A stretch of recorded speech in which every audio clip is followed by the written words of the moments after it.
తాకట్లో ఉన్న మీ బంగారాన్ని విడిపించి ఆ రోజు ఆన్లైన్ రేటుకి కొంటాం. Sharma gold company. నమస్కారం, వెల్కమ్ టు సుమన్ టీవీ. నేను గీతాంజలి. ప్రస్తుతం మనతో పాటు ప్రముఖ ఆధ్యాత్మికవేత్త వైవిఎస్ఎస్ గిరిరావు గురువు గారు ఉన్నారు. నమస్కారం గురువు గారు.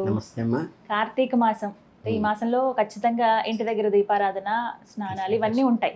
పుణ్య స్నానాలు ఆచరించడానికి కొన్ని పుణ్య నదులు దగ్గరికి వెళుతూ ఉంటారు. అలాగే సముద్ర స్నానం ఇవి చేస్తారు.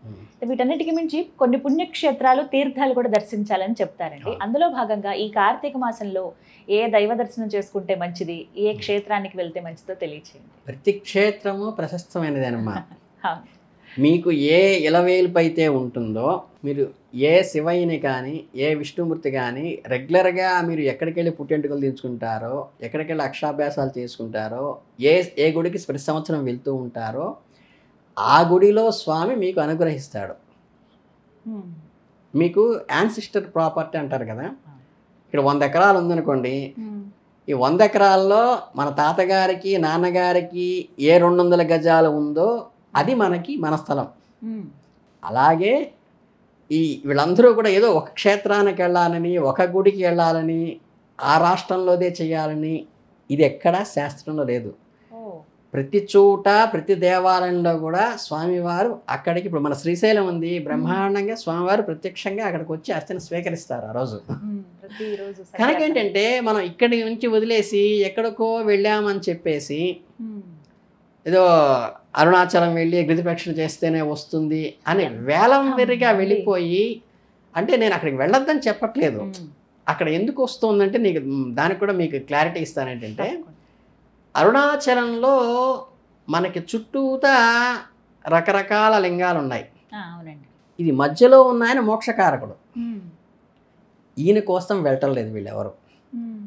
అలాగే గిరి ప్రదక్షిణలో ఉన్నటువంటి మిగతా లింగం అవన్నీ ఏంటంటే, అందులో ఇప్పుడు మీకు అగ్నిలింగం అని ఉంటుంది ఫస్ట్ ప్రదక్షిణ స్టార్టింగ్లో. అగ్నిలింగానికి వెళ్ళేటంటే లోపల డైజెస్టివ్ సిస్టమ్ రిలేటెడ్ కానీ, ఎసిడిటీ కానీ, అల్సర్స్ కానీ వాటికి నివారిస్తుంది అది, అందుకని అగ్నిలింగం. తర్వాత ఇటుపక్క యమలింగం అని ఉంటుంది.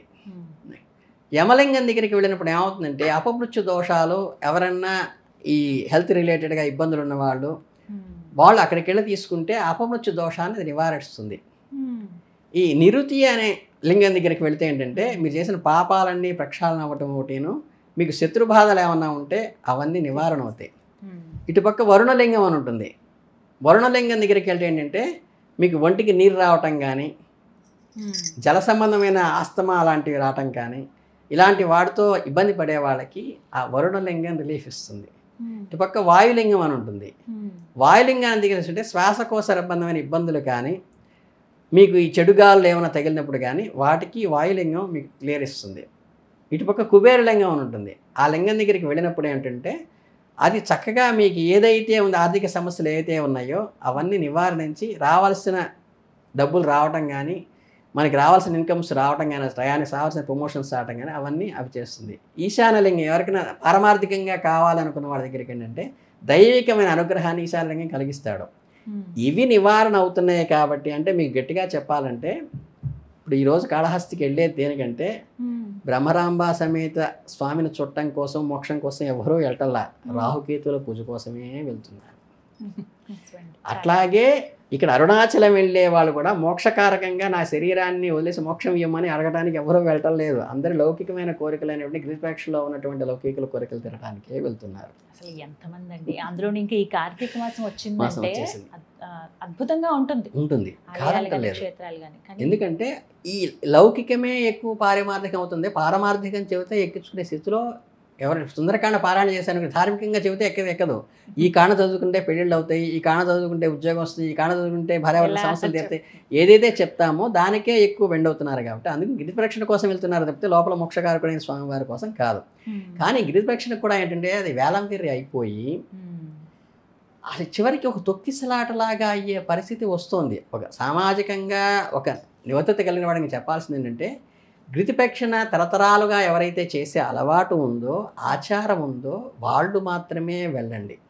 కొత్తగా ఏదో చూద్దామని, వేడుక చూద్దామని, ఏదో తిరణాలు చూద్దామని, జాతర చేద్దామని వెళ్ళేవాళ్ళు కార్తీక మాసం కానీ ఏ పౌర్ణమికే కానీ మీరు వెళ్ళబాకండి. విడి రోజుల్లో వెళ్ళి మీరు చూడవలసినవన్నీ చూసి చక్కగా దర్శనం చేసుకుని చెప్తే దయచేసి కార్తీక పౌర్ణమికి పొలవమంటూ కొత్తగా వెళ్ళే వాళ్ళు ఎవరో వెళ్ళబాకండి. అసలు చాలా కష్టమండి, నిలబడితే ఎప్పటికో కానీ ప్రదక్షిణ పూర్తి ఒక రోజు పట్టేస్తోంది. అంటే అంతమంది నడవలేకపోతున్నారు, మరి తొక్కిసలాట అవ్వటం. అందుకని మీరు ఖచ్చితంగా మీకు ఇలవేల్పు ఎవరైతే ఉంటుందో మీ ఊర్లో, మీ జిల్లాలో, మీ తాలూకాలో, మీ రాష్ట్రంలో రెగ్యులర్గా మీరు ఎక్కడైతే మీ తరతరాలుగా యాన్సిస్టర్గా మనకి ఆ దేవాలయం ఇలవేల్పురా అంటారో ఆ స్వామివారు మాత్రమే మీకు అనుగ్రహించడానికి రెడీగా ఉన్నారు.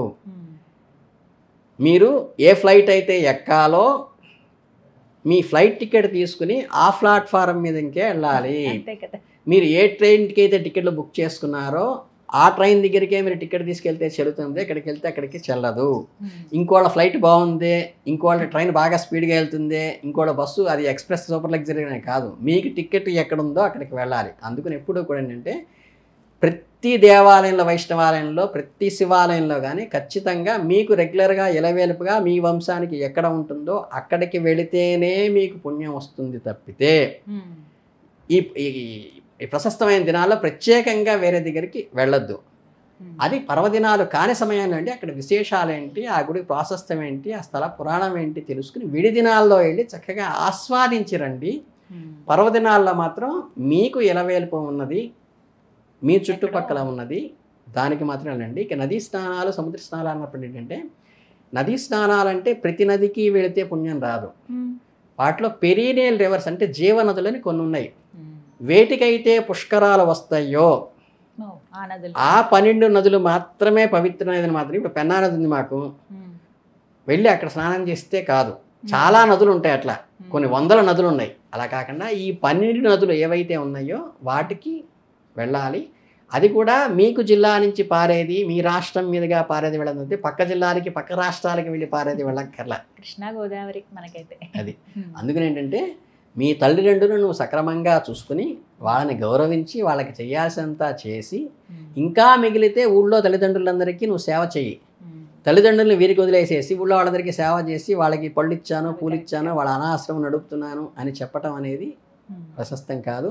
చక్కగా అందరికీ నేను నమస్కారం పెట్టి మళ్ళీ చెప్పేది ఏంటంటే మీ ఇలవేల్పు ఉన్నటువంటి శివాలయం కానీ, మీ ఇలవేల్పు అయినటువంటి వైష్ణవాలయం కానీ కార్తీక మాసంలో దర్శించడం తప్పితే ఇక్కడో అక్కడో పుస్తకాల్లో, పేపర్లో చెప్పి టీవీలో ప్రచారం చేశారని పొలోమని అక్కడికి వెళ్ళినందువల్ల మీకు రావాల్సింది అక్కడ రాదు. ఇది శాస్త్రీయము.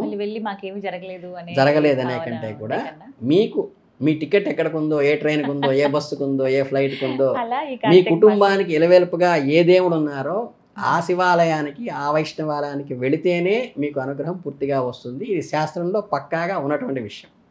చాలా చక్కగా అర్థమయ్యేలాగా తెలియజేశారు. అంటే కార్తీక మాసాల్లో క్షేత్రాలకు వెళ్ళాలని అనుకుంటుంది, కుదుర్చుకుంటారు చాలా మంది. మీరు అన్నట్టుగా ఇప్పుడు మోస్ట్ హ్యాపెనింగ్ ప్లేస్ అంటే మనకి కొన్ని రోజులుగా, కొన్ని నెలలుగా అరుణాచలం అనేది వినపడుతుంది. చాలా వ్యయ ప్రయాసాలు కోర్చి వెళుతున్నారండి, కానీ ఆ అనుభూతి చెందలేకపోతున్నారు. దానికి కారణం పర్వదినం రోజు వెళ్ళటం వల్ల విడిగా వెళ్తే చక్కగా చూసి అన్ని చూడొచ్చు. ఎంత బాగుంటుందండి ఆ పర్వదినాల్లో తగ్గిస్తున్నాడు. ఇంకోటి ఏంటంటే నేను చెప్పాల్సింది ఏంటంటే మనకి రెగ్యులర్గా ఒక గుడిలో ప్రత్యేకంగా పూజ చేస్తున్నారు అనుకోండి, విడిగా వెళ్ళినప్పుడు ఆయన పిలిచి గిరిగారు రండి అని హారతి ఇచ్చి ప్రత్యేకంగా లోపల తీసుకెళ్ళి శేషమాల వేసి ఏదో చేస్తారు. మనం పర్వదినంలో వెళ్ళినప్పుడు కూడా ఆ విఐపి దర్శనం రావాలి అనుకోవటం అనేది మూఢత్వం. మనలాంటి వాళ్ళు కొన్ని వందల మంది ఉంటారు. ఆయనకి రోజు ఉదయం ఒకళ్ళు, మధ్యాహ్నం ఒకళ్ళు, సాయంత్రం ఒకళ్ళు, గురువారం ఒకళ్ళు, శుక్రవారం ఒకళ్ళు, శనివారం ఒకళ్ళు ఎవరు తీరుబడి వస్తారు కాబట్టి ఆయన చేయగలడు. ఆ పంతులు గారిని దూషించడం, నేను రెగ్యులర్గా వచ్చేవాడు నాకు చూడటం అంటాం. అక్కడికి వెళ్ళిన కాసేపు కూడా ఆధ్యాత్మిక చింతన లేకుండా ఈ ఇగోతో కొట్టుకుని పోతూ ఉంటే నీకు సర్వస్వ శరణాగతి ఎక్కడ వస్తుంది? అది తెలుసుకోవాలి ముందు. కనుకేంటంటే పర్వదినం రోజు ఆయనకి, అర్చులకి, బ్రహ్మగారికి ఎంతవరకు అవకాశం ఉంటే అంతవరకు మీకు చేయాల్సింది చేస్తారు. విడి రోజుల్లో మీకు వచ్చే విఐపి ట్రీట్మెంట్ విడిగా ఉంటుంది. దాన్ని మీరు బ్రహ్మగారు నిందించడం కానీ, దేవాలయంలో ఒకరినొకరు నిందించుకోవడం కానీ చాలా దోషం. ఎందువల్ల చెప్తున్నానంటే ఎంతసేపటికి పాజిటివ్గా చెప్తారు అందరికీ. ఇంట్లో చేసేది కంటే దేవాలయం చేస్తే 10 రెట్లు వస్తుందని, పుణ్యక్షేత్రాలు చేస్తే 10 రెట్లు వస్తుంది, పుణ్యం వస్తుందని చెప్తారో, ఎవరిని నిందించినా, ఎవరిని విసుక్కున్నా, ఏదైనా తప్పు చేసినా అవన్నిటికీ కూడా 10 రెట్లు వస్తుంది, మల్టిప్లై అవుతుంది. కనుక ఆ రోజు శ్రద్ధగా ఓపికగా ఉండి క్యూ లైన్లో ఒక గంట ఉంచోవాల్సి వచ్చిందంటే గంట సేపు జపం చేసుకునే, స్వామివారి సన్నిధిలో ఉండి గంట సేపు జపం చేసుకునే అవకాశం భగవంతుడు నాకు ఇచ్చాడని సంతృప్తి పడి దాంట్లోని మెరిట్ నీకు ఇది జపం చేసుకునే అవకాశం ఇవ్వటం కోసం అక్కడ ఉంచోబెట్టాడు, తిట్టుకోవడం కోసం కాదు. వేచి అది చూడడంలో ఇంకా గుర్తించి ఆనందం ఉంటుంది. ఆనందం అండి. మీకు ఖచ్చితంగా విఐపి దర్శనాల్లో వచ్చే ఆనందం కంటే క్యూ లైన్లో నుంచి కూర్చుంటే వచ్చే ఆనందం కానీ తాదాత్మ్యత కానీ లోపలికి వెళ్ళగానే ఒక ఆర్టి వస్తుంది. మీరు ప్రాక్టికల్గా రెండు వెళ్ళి మీరు అనుభవించండి, మీకు అర్థమవుతుంది. నిజమండి, ఇదైతే కరెక్ట్ చెప్పారు. ధన్యవాదాలు గురుగారు. చాలా సంతోషం.